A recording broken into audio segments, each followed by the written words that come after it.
Bom dia ou boa tarde, queridos irmãos. Aqui é Jorge Campos falando-vos de Cincinnati. O batismo é um momento muito especial, de grande significado na nossa vida cristã, sim, na nossa vida inteira, na nossa vida a caminho da vida eterna. Se você já foi batizado, é sempre bom rever o seu significado, o significado do batismo, e que significado o batismo tem para a sua vida eterna.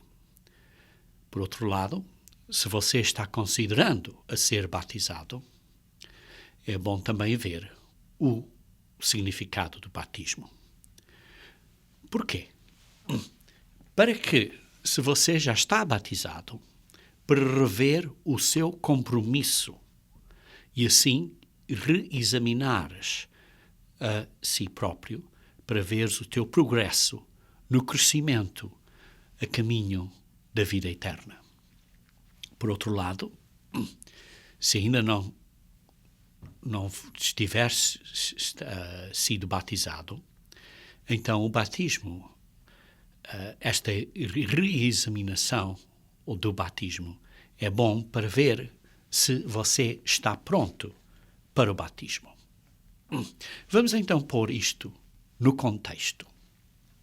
No contexto do que é que Deus está a fazer. Qual é o plano de Deus? O que é que Ele está a fazer? Para ver isso, vamos começar no início, no primeiro livro da Bíblia, em Gênesis, no capítulo 1, no versículos 26 e 27.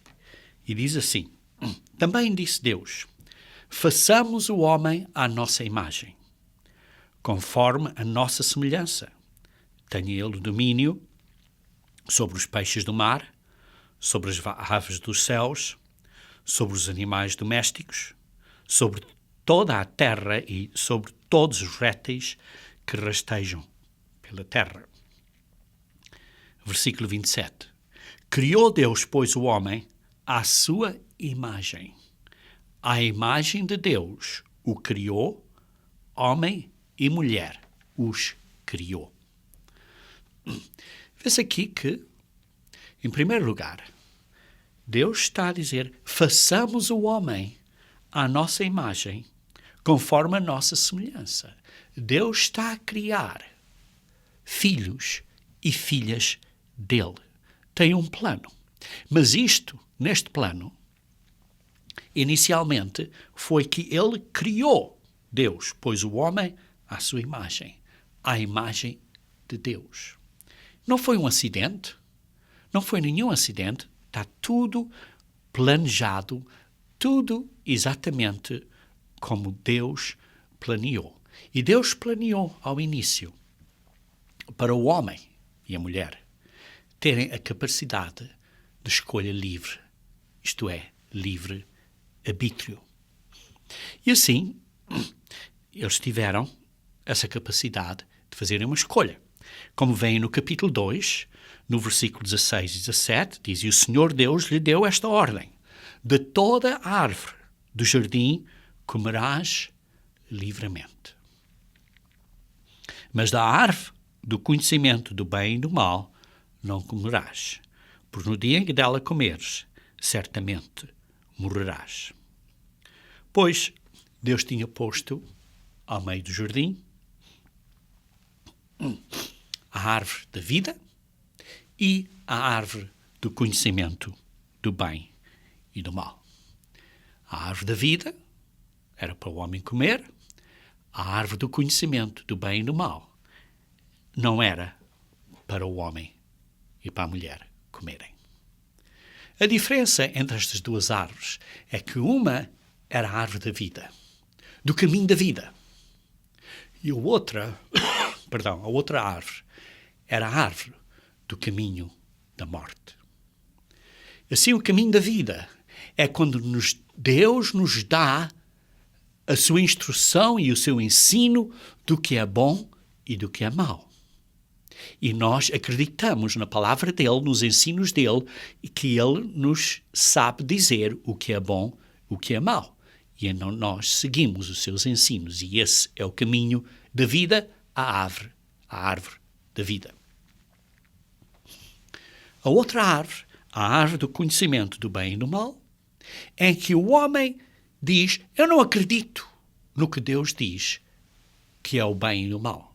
Eu vou decidir por mim mesmo o que é bom e o que é mal, através do método de experimentação, do método científico de experimentação, usando a minha própria capacidade inteligente. E aqui está o ponto simples de decisão. A árvore da vida é a árvore em que o homem acredita no que Deus diz. A árvore do conhecimento do bem e do mal é a árvore em que o homem não acredita no que Deus diz, mas tem que experimentar por sua própria experimentação o que é o bem e o que é o mal. E, ao fim de contas, isso vai lidar ao caminho da morte. Porquê?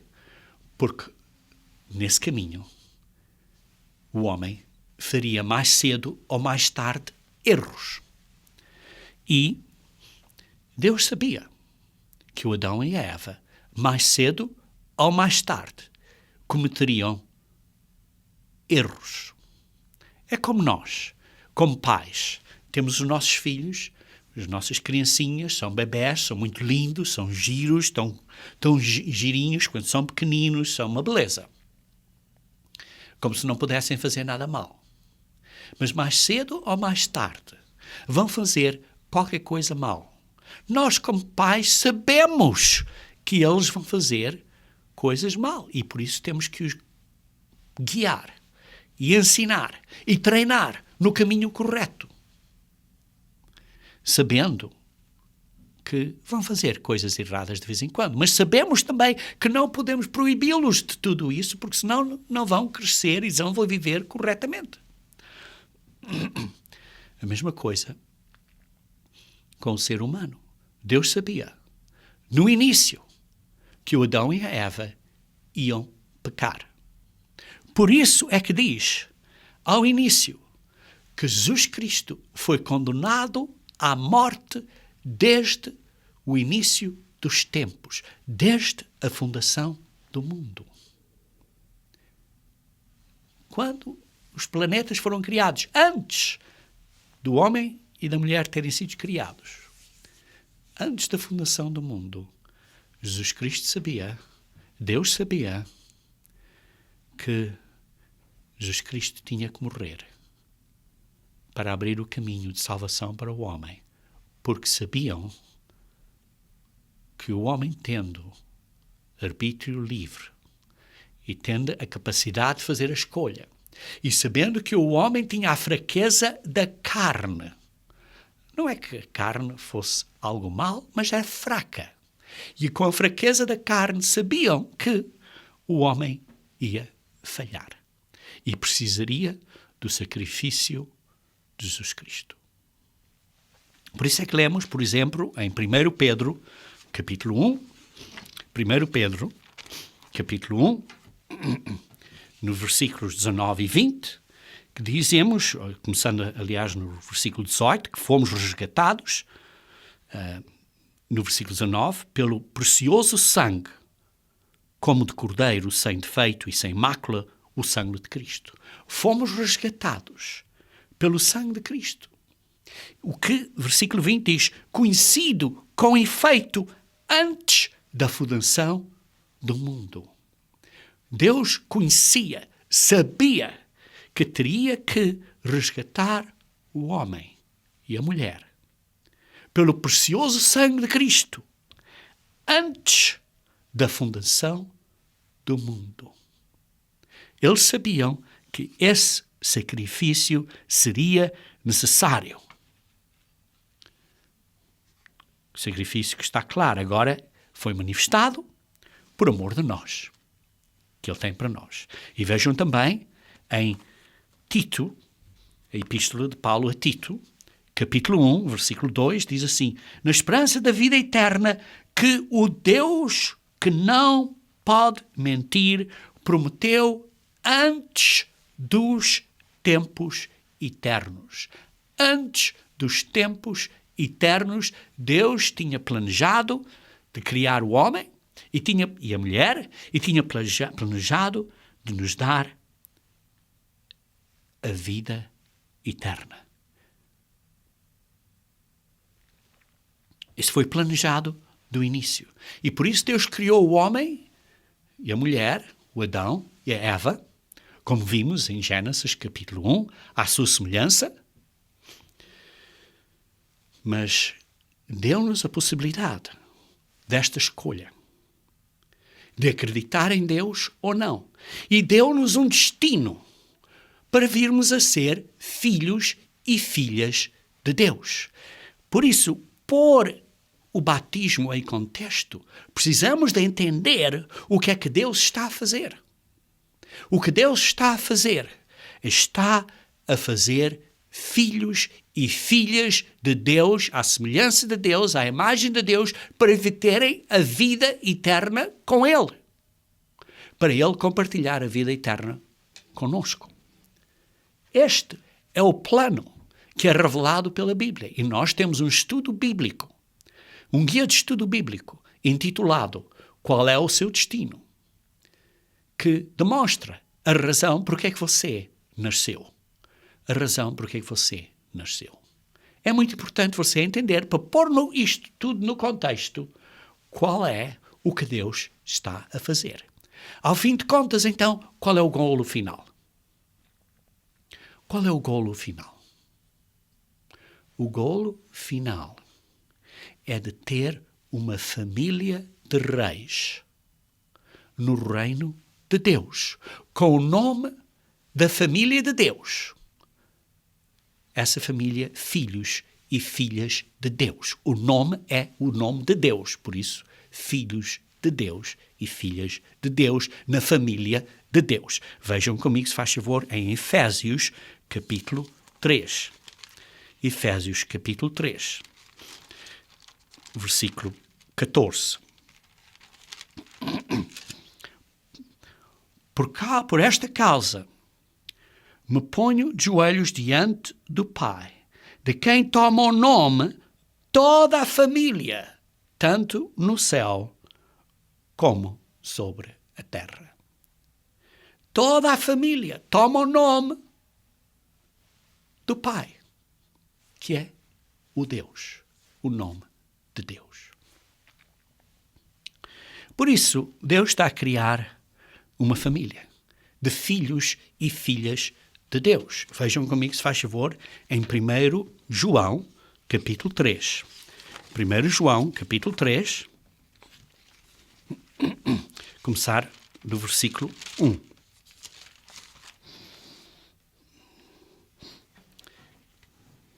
Diz assim: Vede que grande amor nos tem concedido o Pai, a ponto de sermos chamados filhos de Deus. E, de facto, somos filhos de Deus.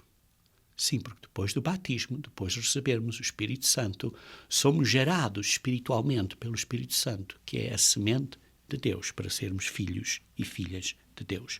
Por essa razão, o mundo não nos conhece, porquanto não o conheceu a Ele mesmo.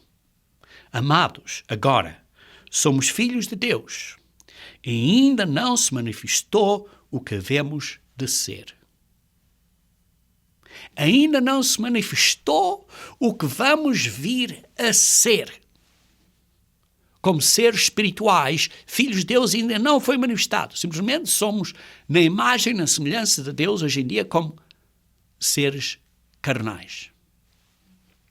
Mas sabemos que, quando Ele se manifestar, isto é, quando Jesus Cristo vier pela segunda vinda, seremos semelhantes a Jesus Cristo. Porque haveremos de vê-lo como Ele é. E assim mesmo se purifica todo o que nele tem esta esperança, assim como Ele é puro.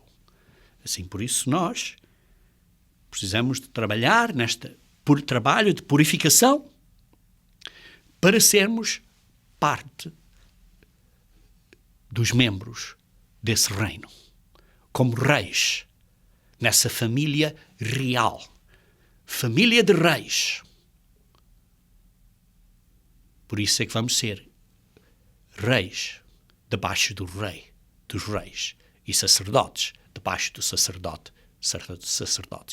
Essa é a boa nova. Essa é a boa nova do plano de Deus. A boa nova do Evangelho do reino de Deus. Para isso, queridos irmãos, recomendo vocês estudarem as Escrituras Bíblicas acerca do plano do reino de Deus, que é descrito. Podem usar este guia de estudo nosso, gratuito, para vos ajudar a entenderem qual é a boa nova, isto é, o Evangelho do reino de Deus. Queridos irmãos,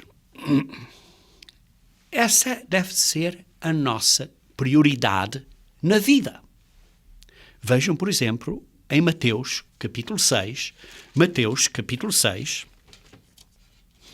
versículo 33. Mateus 6, versículo 33. Buscai, pois, em primeiro lugar, o seu reino e a sua justiça, e todas estas coisas vos serão acrescentadas. A nossa prioridade na vida é buscar o reino de Deus e a justiça de Deus. O reino de Deus é o golo. A justiça de Deus é o caminho para esse golo. E, queridos irmãos, isso é a nossa prioridade. É o que nós devemos nos esforçar na vida.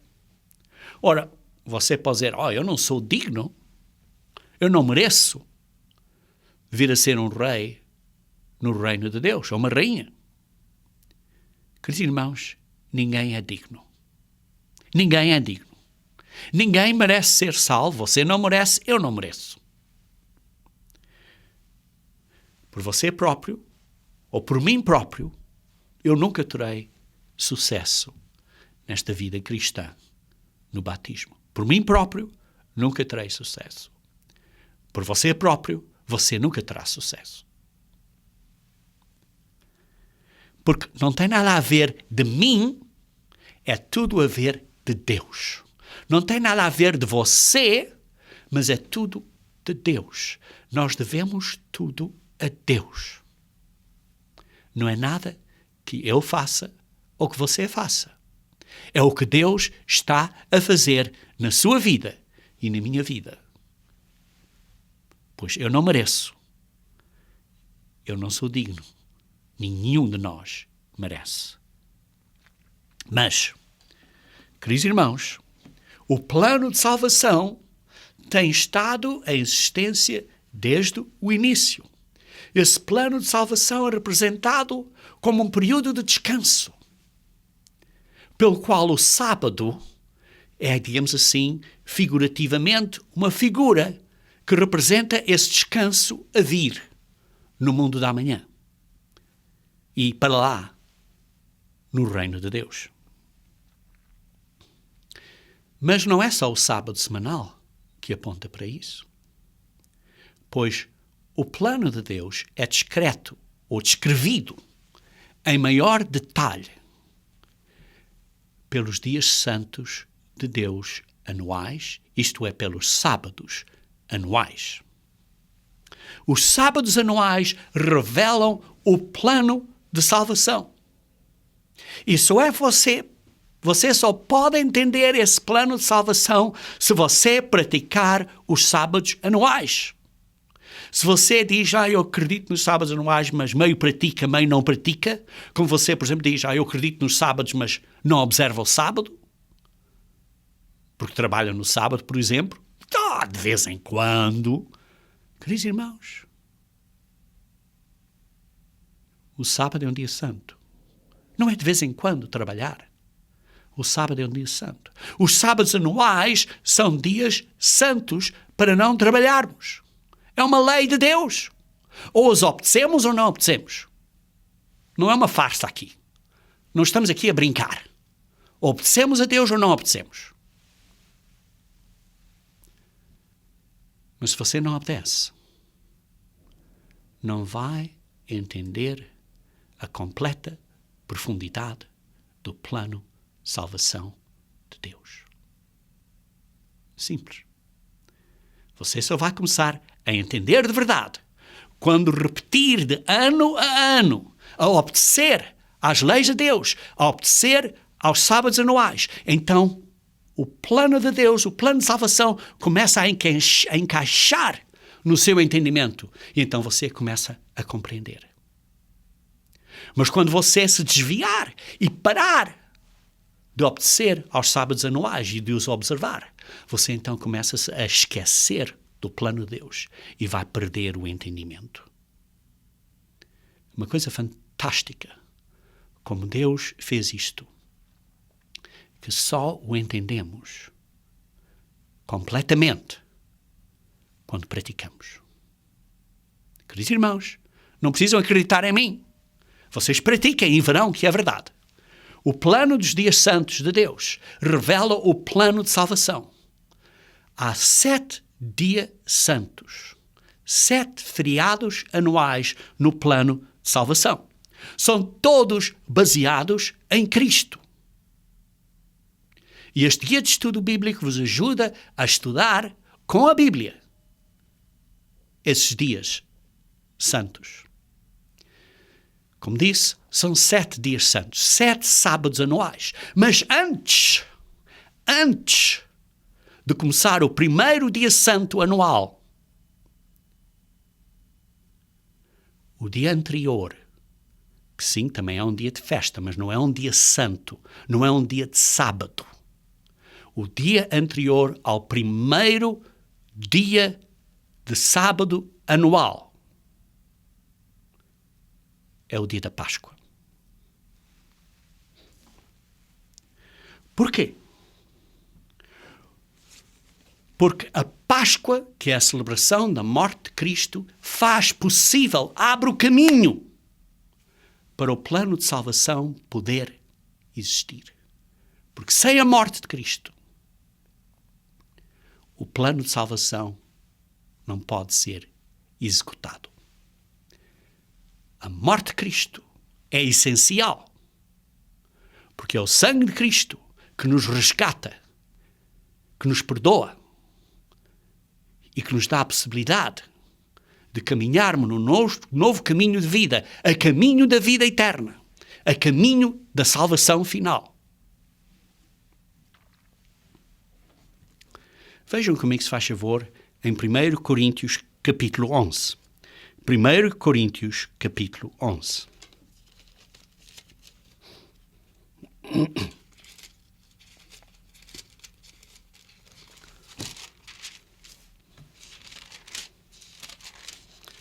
Diz assim, 1 Coríntios capítulo 11, versículo 20. Quando, pois, vós reunis no mesmo lugar, isto é, durante o dia da Páscoa, não é a ceia do Senhor que comeis. Por que é que os cristãos hoje em dia continuam a dizer nós estamos a observar a ceia do Senhor, quando Paulo diz aqui claramente que não é a ceia do Senhor que comeis? Porquê? Porquê é que não ouvem o que está escrito na Bíblia?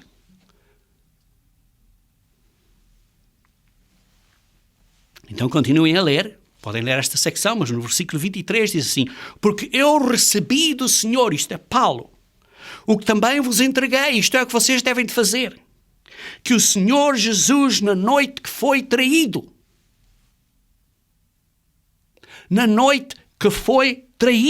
tomou o pão.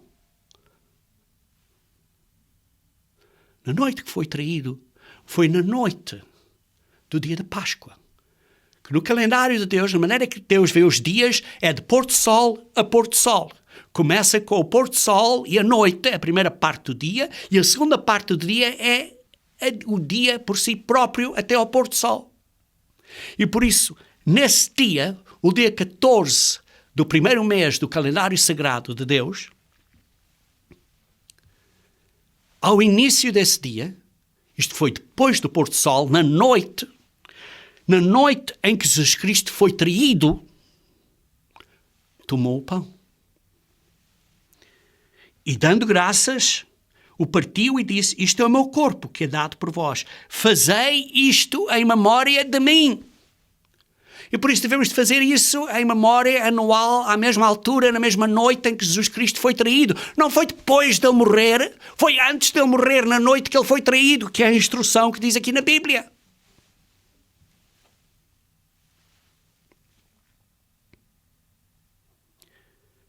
Por semelhante modo, versículo 25. Depois de haver ceado, também tomou o cálice. Isto é, depois de tomar este pão, o corpo. Tomou também o cálice, dizendo: este cálice é a nova aliança do meu sangue. Fazei isto todas as vezes que o beberdes, em memória de mim. E todas as vezes que comeres este pão e beberes o cálice, anunciais a morte do Senhor. Queridos irmãos, isto não é uma ceia, é um simbolismo de dois pequenos componentes. Um bocadinho de pão asmo e vinho. E então, tem um grande significado e diz para o fazer em memória de Cristo, anunciando a morte do Senhor. Assim, queridos irmãos,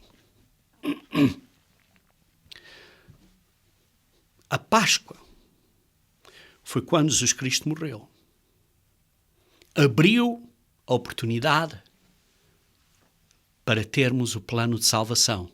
Isto é, os 7 sábados anuais seguem depois da Páscoa.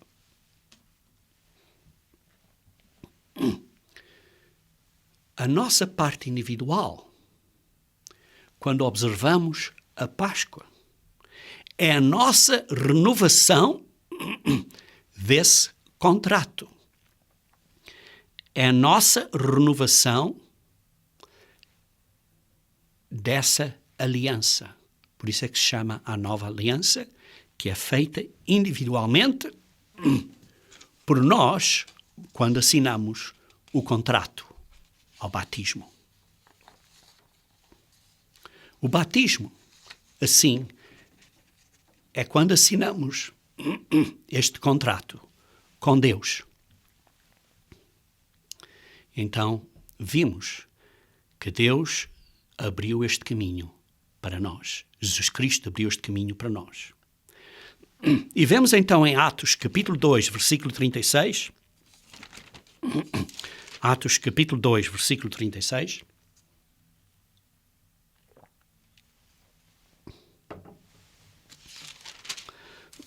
Depois de Pedro, ao fim de dar este discurso, eles ficaram convencidos que tinham crucificado o Messias, o Senhor.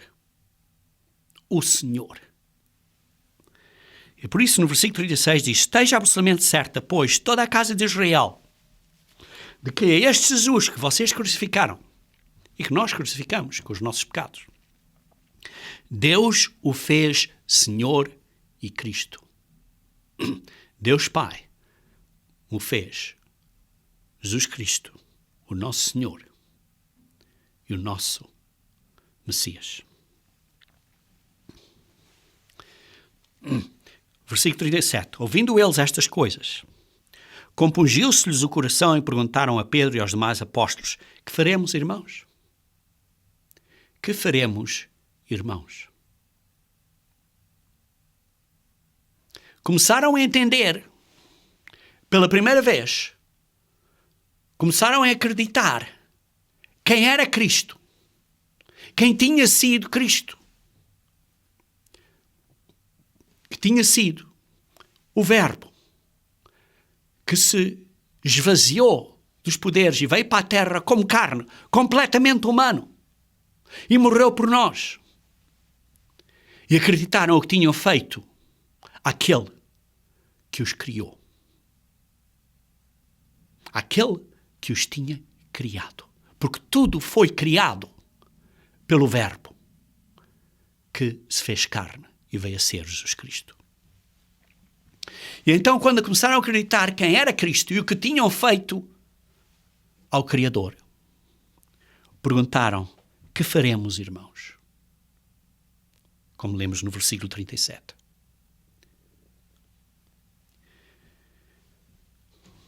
Vemos aqui que o primeiro passo foi eles acreditaram quem era Deus, o que tinham feito a Cristo, quem era Cristo, e que lhes compungiu o coração. Que lhes compungiu o coração. E, queridos irmãos, só Deus vê os corações. E compungiu-se-lhes o coração de um completo arrependimento. Respondeu-lhes Pedro, versículo 38, arrependei-vos.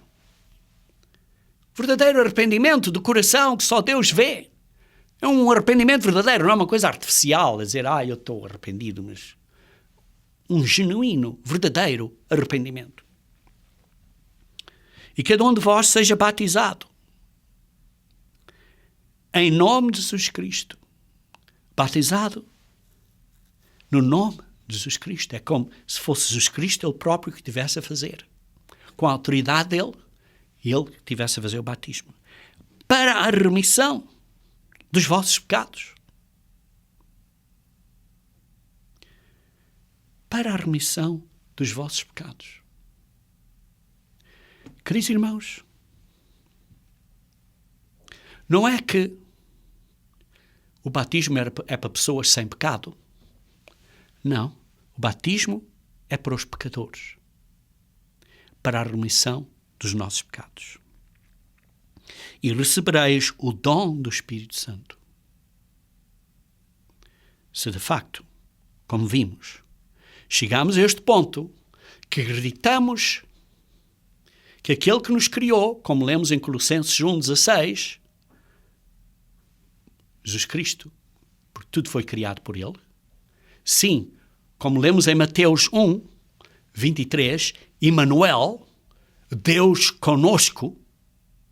Sim, Deus conosco, Jesus Cristo, veio para dar a sua vida. Não só a sua vida física, mas estava pronto e deu da sua vida eterna. E parou de existir. E por isso, o sacrifício dele na Páscoa é tão valioso. Porque a vida dele vale muito mais que as nossas vidas todas. Nossas todas. Porque ele, como o Verbo, tinha a capacidade de criar a humanidade inteira de novo. E por isso, ele deu a sua vida por nós, porque nos ama. Pelo amor de Deus. E por isso nenhum de nós é digno. Eu não sou digno, você não é digno, nenhum de nós merece.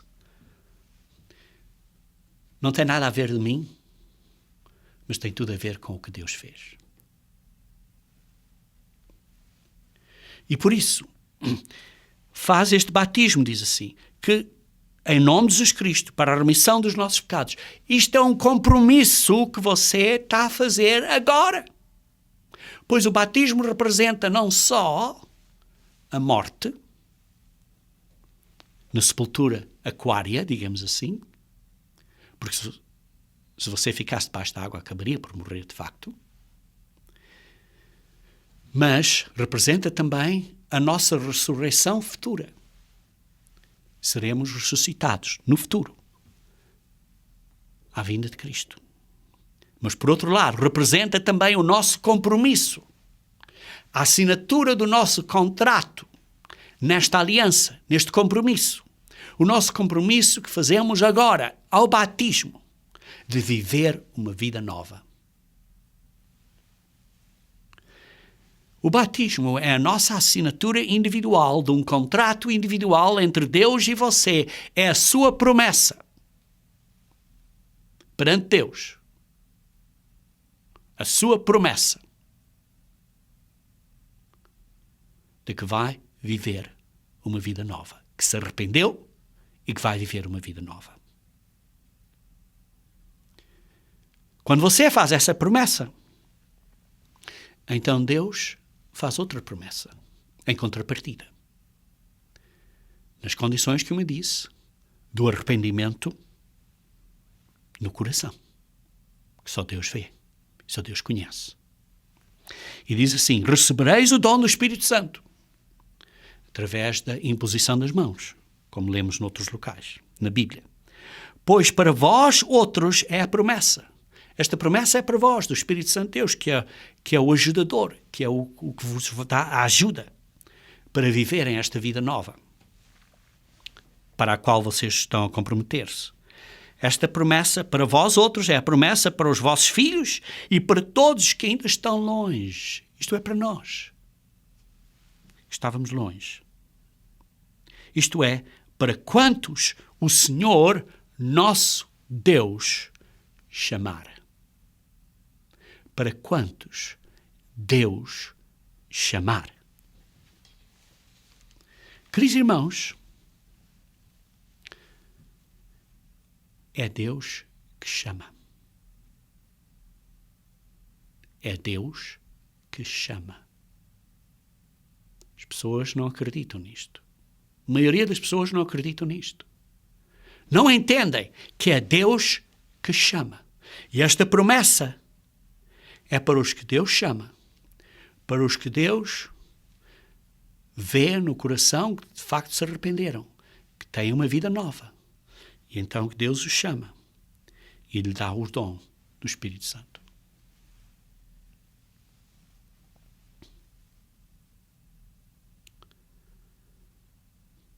Queridos irmãos, Deus chama. Deus, ao fim de contas, quer salvar o mundo todo. Sim, Ele quer salvar toda a gente, mas tem uma ordem. Tem uma sequência de como Ele vai fazer as coisas na sua ordem. Não há confusão. Tudo decentemente e em ordem, de acordo com o seu plano de salvação. Uma vez mais, quando vocês praticam os sábados anuais, os dias de festas de Deus, vocês começam a compreender, de ano a ano, este plano de uma maneira melhor.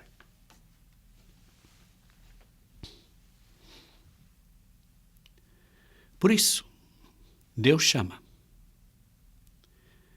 Deus chama as pessoas e lhes dá o Espírito Santo de Deus para virem a ser os primeiros frutos do Espírito Santo, as primícias do Espírito.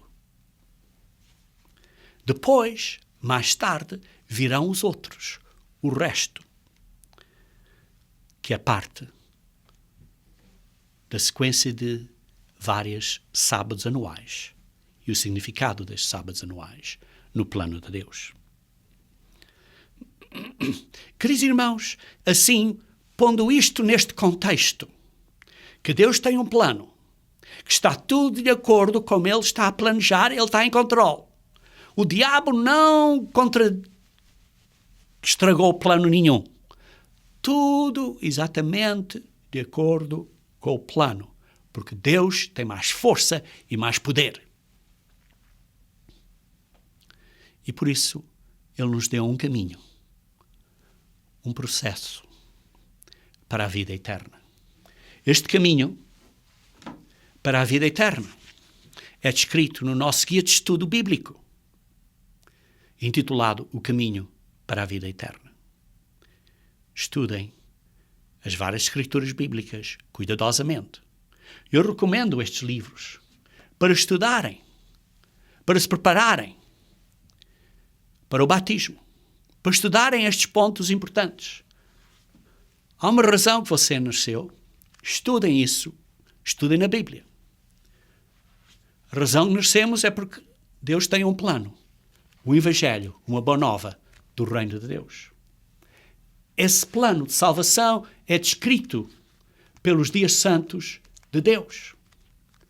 E esses dias santos de Deus nos demonstram o caminho para essa salvação. O batismo é só um dos passos, digamos assim, o primeiro passo nesse caminho. Depois, precisamos de continuar a viver nesse caminho, com a ajuda do Espírito Santo de Deus, transformando a nossa vida de uma natureza humana para a natureza divina.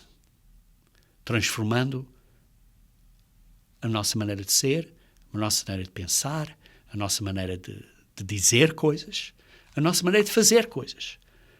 Esse é o processo de conversão. Não é que, uma vez que você seja batizado, já está salvo. Não.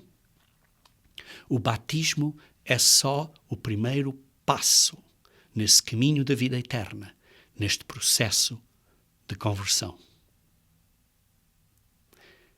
Somos chamados, somos eleitos. Com o batismo, digamos assim, somos eleitos. Após o batismo, temos que viver nesse caminho, sendo leais, fiéis até ao fim, porque quando Jesus Cristo vier, vão ser os que são chamados, eleitos e fiéis até ao fim. Precisamos de perseverar, vencer até ao fim, no caminho de transformação, com a ajuda do Espírito Santo de Deus. Esse é o caminho para a vida eterna. É um processo que leva à vida eterna. E o ponto final é o que lemos em Efésios, capítulo 4, versículo 13. Efésios, capítulo 4, versículo 13. Efésios, capítulo 4, versículo 13.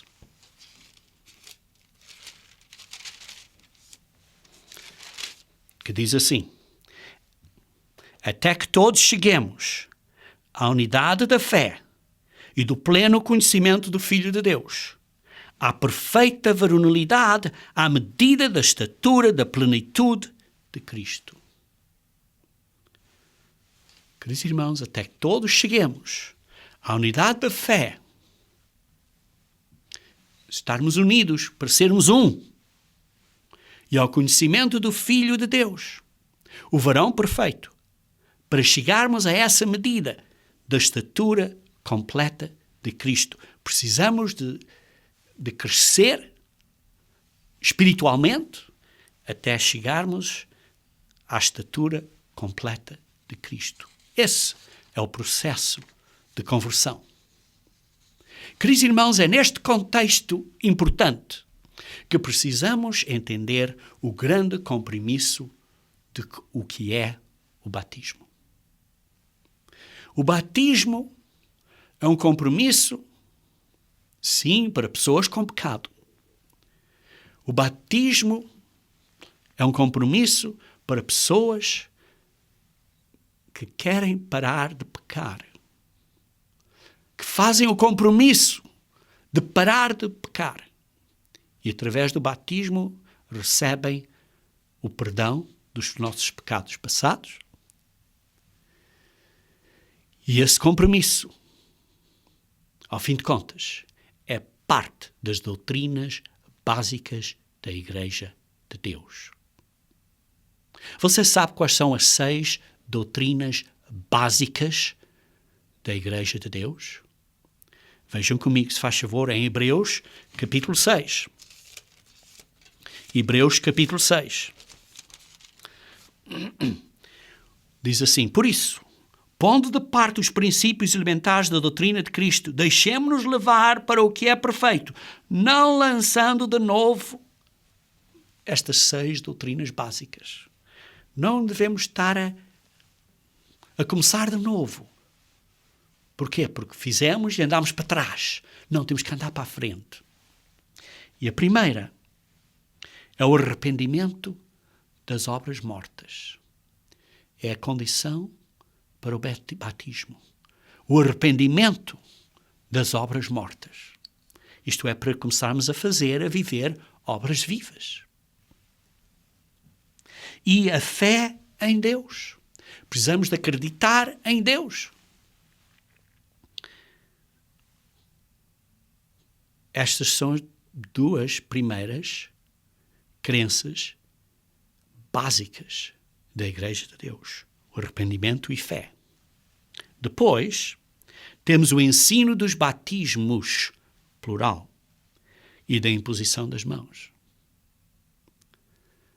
Por isso, batismo e a imposição das mãos é um outro, digamos assim, um segundo par das 6 doutrinas básicas da Igreja de Deus. E o terceiro par, a quinta e a sexta, digamos assim, das doutrinas básicas, é a ressurreição dos mortos e o juízo eterno. A ressurreição dos mortos e o juízo eterno. Doutrinas muito importantes. Queridos irmãos, vemos aqui que estamos a falar de um assunto muito sério. Um assunto muito sério. Continuando então a ler aqui em Hebreus capítulo 6, diz assim: isto faremos se Deus permitir. É impossível, pois, que aqueles que uma vez foram iluminados e provaram o dom celestial e se tornaram participantes do Espírito de Deus, Espírito Santo, e provaram a boa palavra de Deus e os poderes do mundo vindouro e caíram, estão no caminho, foram batizados, receberam o Espírito Santo, e depois se desviam, digamos assim, para uma apostasia e deitam tudo fora. Caíram. Não estou a dizer tropeçaram, todos tropeçamos. Mas estamos a andar na luz, mas às vezes tropeçamos. Mas quando caíram é que começaram a andar na escuridão, nas trevas. Para esses que voltam a andar no caminho errado de propósito, é impossível outra vez renová-los para o arrependimento. É impossível trazer essas pessoas a um arrependimento de novo, visto que de novo estão crucificando para si mesmos o Filho de Deus e expondo à ignomínia. Não podem sacrificar Jesus Cristo uma segunda vez. E por isso, o batismo é um assunto muito sério. Não podemos sacrificar Jesus Cristo uma segunda vez. Por isso é que o batismo é para pessoas maduras, para pessoas adultas. Vejam comigo, se faz favor, em Atos, capítulo 8. Atos, capítulo 8, versículo 12. Atos, capítulo 8, versículo 12. Diz assim: quando, porém, deram crédito a Filipe, que os evangelizava a respeito do reino de Deus e do nome de Jesus Cristo, iam sendo batizados assim, homens como mulheres. Não eram crianças. Não eram crianças. Não eram jovens. Eram adultos. Pessoas maduras. Pessoas que chegaram a um ponto na vida que dizem: isto é o que eu quero fazer, isto é a minha vida e estou a fazer este compromisso e entendo o que é este compromisso. Estão compungidos do coração e estão a andar fazendo este compromisso. É um compromisso para pessoas adultas, homens como mulheres. Vejam também em Mateus, capítulo 28, o último capítulo de Mateus, a última secção de Mateus, quando Jesus Cristo já tinha sido ressuscitado e se aproximou dos discípulos, disse, começar do versículo 18: toda a autoridade me foi dada no céu e na terra. Jesus Cristo naquele momento tinha toda a autoridade no céu e na terra, sobre todos os anjos, sobre tudo. Versículo 19: ide, portanto, fazei discípulos de todas as nações, batizando-os em nome do Pai, do Filho e do Espírito Santo. batizando-os para dentro do nome do Pai, que é Deus, dentro do nome do Filho, que é o Filho de Deus, e dentro do nome do Espírito Santo, que é o Espírito Santo de Deus, para dentro do nome de Deus, da família de Deus, ensinando-os a guardar todas as coisas que vos tenho ordenado, e eis que estou convosco todos os dias, até a consumação do século. Queridos irmãos, parte da nossa responsabilidade é que temos uma responsabilidade de fazer uma obra. A obra de Deus na terra. De pregar o Evangelho do Reino de Deus. Isto é um compromisso que fazemos. Não é para crianças. Parte desse compromisso, conforme Deus chama, como entendemos, como vimos, Deus chama pessoas. Então, esses que são chamados, que se arrependem, batizamos, com cuidado, a guardar para que essas pessoas guardem tudo que foi mandado por Deus. Por exemplo, as leis de Deus, que foram mandadas por Deus. Os sábados foram mandados por Deus. As leis do que é limpo e do que é impuro. Para vivermos uma vida santa, sagrada, uma vida limpa. Uma vida diferente. Uma vida nova. Isto é parte da transformação da nossa vida que nós devemos ter. Uma contínua transformação. Queridos irmãos, vimos hoje alguns passos práticos de uma maneira geral e pusemos isto dentro do contexto. O contexto é que Deus tem um plano. Sim, Deus tem um plano para nós. Nesse plano há um certo destino, que é para sermos filhos e filhas de Deus no reino de Deus. Deus nos deu a oportunidade de fazer a escolha, de termos arbítrio livre, de escolher a vida ou a morte. Ele sabia que nós, com a fraqueza da carne, que mais cedo ou mais tarde faríamos erros, pecaríamos. E então, o salário do pecado é a morte.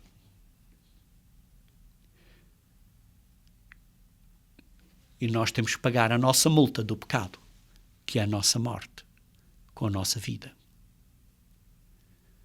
É preciso de uma vida para pagar pela vida. Uma vida só paga por uma vida. Vida por vida. Olho por olho. Mão por mão. Uma vida só paga por uma vida. Mas a vida de Jesus Cristo. Porque Ele foi o Criador. Ele é o Salvador. Ele é quem nos salva. A vida dele tem muito mais valor que todas as nossas vidas, porque Ele nos criou. E por isso a vida dele é perfeita, é o sacrifício perfeito, feito uma só vez, que é suficiente, mais do que suficiente para pagar todos os pecados de todas as pessoas no mundo que jamais viveram e que jamais viverão. Porque a vida dele é tão mais valiosa do que qualquer vida de qualquer um de nós. E por isso, abriu este caminho através da morte dele. E depois da morte dele, então, o plano de salvação pode ser executado, que é o plano através dos dias santos. O significado dos dias santos explica o plano de salvação. Nós, individualmente, para sermos partes desse plano, precisamos de fazer um compromisso, individualmente, que é a nossa nova aliança. Esse compromisso, que é a nossa nova aliança, requer que nós, primeiro, acreditemos em Deus, no sacrifício de Cristo e numa série de coisas, no plano dele, e uma série de coisas que vou descrever em maior detalhe em sermão futuro acerca deste tema. Depois, o segundo passo é que precisamos do nosso coração estar devidamente arrependidos. Ter um arrependimento verdadeiro do coração. Arrependimento das obras mortas. Esse arrependimento é a nossa parte, a nossa promessa, o nosso compromisso que fazemos de que, de facto, estamos arrependidos. E arrependido não é parar e depois continuar a fazer. Arrepender é parar e deixar de fazer. E então, através da crença e do verdadeiro arrependimento, assinamos o contrato,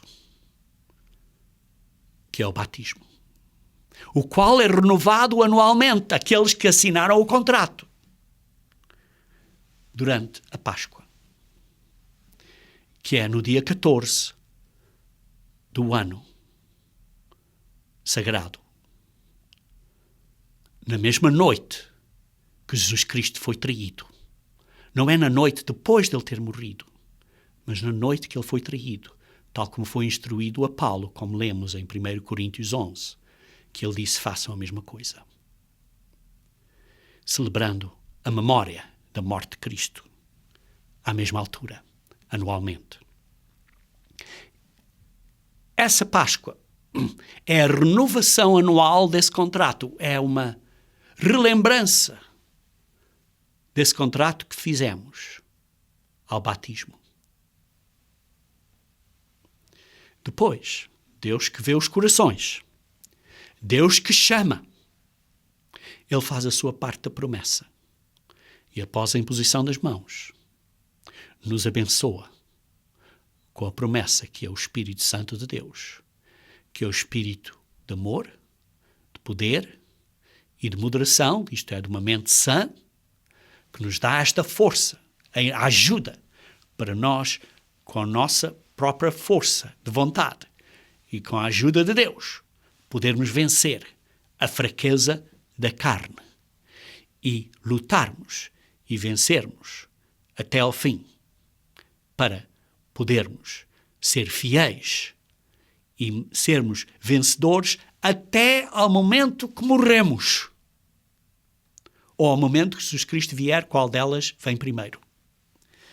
Para sermos fiéis até ao fim. Temos que vencer até ao fim. Queridos irmãos, como disse, debaixo deste contexto, deste plano, entendemos melhor o que é o significado do batismo. Nos próximos sermões vou ver estes passos práticos, um a um, em detalhe. Os passos práticos do que precisamos de crer, do que significa o nosso compromisso do arrependimento, qual é a promessa que fazemos durante o batismo e como Deus nos dá o Espírito Santo de Deus para continuarmos a crescer na conversão, no processo de conversão, até um dia virmos a ser salvos. Queridos irmãos, até à próxima. Aqui é Jorge Campos.